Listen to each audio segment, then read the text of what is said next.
বাঁশের গোড়া দিয়ে ঈদের কোক খাওয়া গ্লাস তৈরি করতে বললাম ইউনুস মিয়ার, বলল পারবো। আমি বললাম এটা কি আদৌ সম্ভব? এরকম এবড়ো থেবড়ো বাঁশের গোড়া দিয়ে কিভাবে কোক খাওয়া গ্লাস তৈরি হবে? সে আমাকে বলল, ভাই ঈদ উপলক্ষে এমন কোক খাওয়া গ্লাস আপনাকে তৈরি করে দেব যা এর আগে কখনো কেউ দেখিনি। আপনি শেষ পর্যন্ত দেখতে থাকুন।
ভাই এই যে বলছিলেন না কোক গ্লাস বানাতে পারবো না, এই যে সে আপনার বাঁশের মুড়ো দেখে এলো কোক গ্লাস বানিয়ে দিছে আপনার। ওয়াও, প্রিয় দর্শক, মানুষের হাতের ছোঁয়ায় কি জাদু! ইউনুস ভাইয়ের হাতে কি জাদু দেখেন।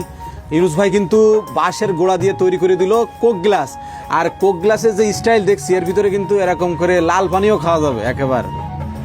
ওয়াও, অসাধারণ, কিন্তু অসাধারণ।